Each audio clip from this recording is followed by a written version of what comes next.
Paula Garcia, last week there were ceremonies in honor of San Isidro, the patron saint of farmers and workers. Why is that ceremony so important, and what had to be different this year? The reason that San Isidro is so important is that he's the patron saint of farmers and laborers. And on May 15th, it's customary and traditional to ask for a blessing from San Isidro to bless our crops and our acequias, our fields, in hope of a good harvest. And the story of San Isidro goes that he was such a faithful servant of God, and he would attend Mass even if he had a lot of work to do on his garden. And he's a role model for the faithful, because most often you're tempted to skip prayer and Mass because you have so much work to do in the spring. And the story goes that he was so faithful that angels showed up to work in his fields. And so if you see the traditional depiction of San Isidro, you won't just see his image, but you'll see the angels working the plow. And so he's an important patron saint culturally, and it's very timely to be expressing that spirituality and culture during this time of year in the spring when people are planting. And usually people will do processions if he's the patron saint of their parish. And in other places, even if he isn't the patron saint of their parish, if it's a traditional agricultural community, they'll do a ceremony, a blessing of the water or blessing of the field. And this year was different, obviously because of the pandemic. And as the pandemic started to sink in, we started to wonder what was going to happen for Dia de San Isidro, because we didn't know how long the stay-at-home orders would last. And as soon as we got into late April, we realized that there probably wouldn't be any religious ceremonies that were in person unless they were really small and informal. And so this year, unlike past years, we weren't able to do these processions in Mass the way they're normally done. Some of the more popular ceremonies are in the South Valley in Albuquerque. The Holy Family Parish and I think St. Dan's Parish both do big processions. And this year they didn't have the Mass and the processions, but there was a small quiet ceremony where there was the local leadership of the parish and community came together to pass on the santo to the new mayordomos. And so they had a small ceremony there that I'm aware of, and they did it on Facebook Live. So that's probably the first time I can think of that there's been a San Isidro blessing and ceremony on Facebook. So that's something historic during the pandemic. One thing that we did as NMA Aches, we're a statewide organization and not tied to any one community or ceremony. We did an online Zoom event to honor San Isidro and to have a very informal blessing. And it was mainly to connect people, because this is still a really important time in people's lives. If you're planting gardens, if you have larger crops, this is an extremely significant time in the year, and San Isidro is a big part of that. So we wanted to hold the space and make sure people still had that opportunity to connect around something meaningful, which in this case was the feast day of San Isidro. So we had a Zoom event and there were close to 60 people.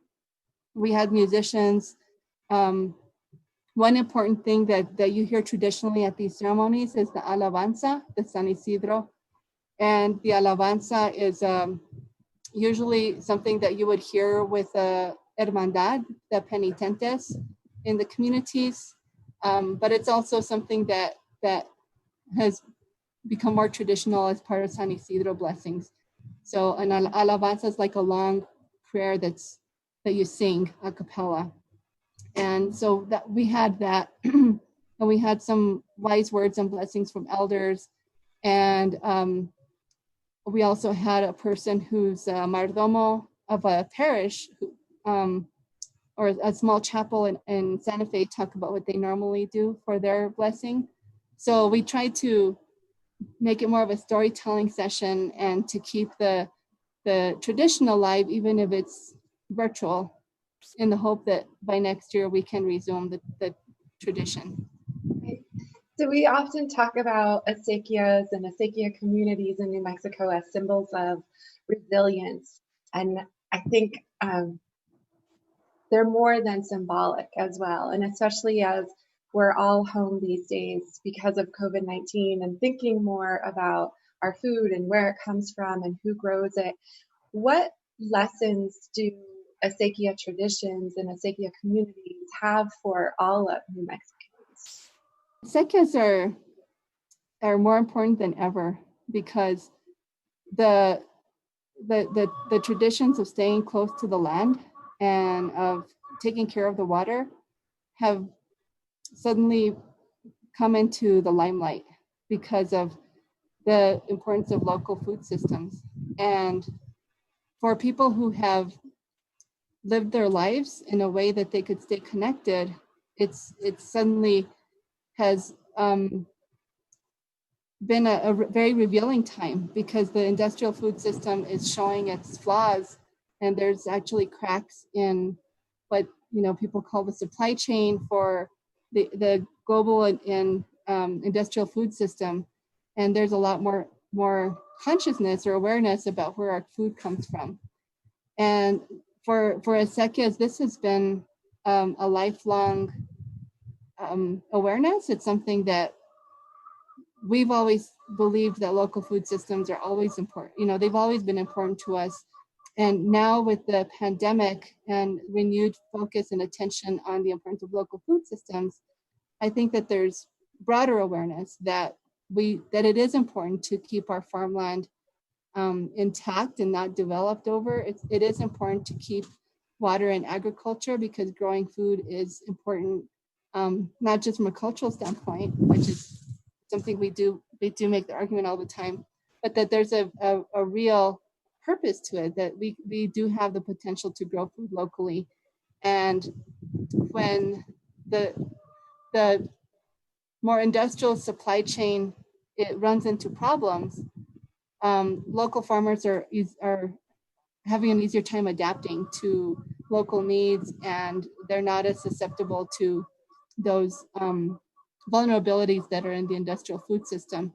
So I think what acequias have to teach the broader community is the same that we always have, which is that it's important to stay connected to the land. It's important to be sustainable, to live within our means in terms of water, and to take care of those resources because they're important to taking care of us.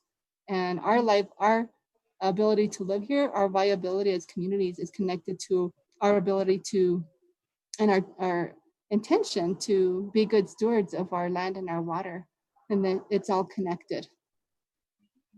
Well, Paula Garcia, thank you so much for joining me. I appreciate it. Thank you.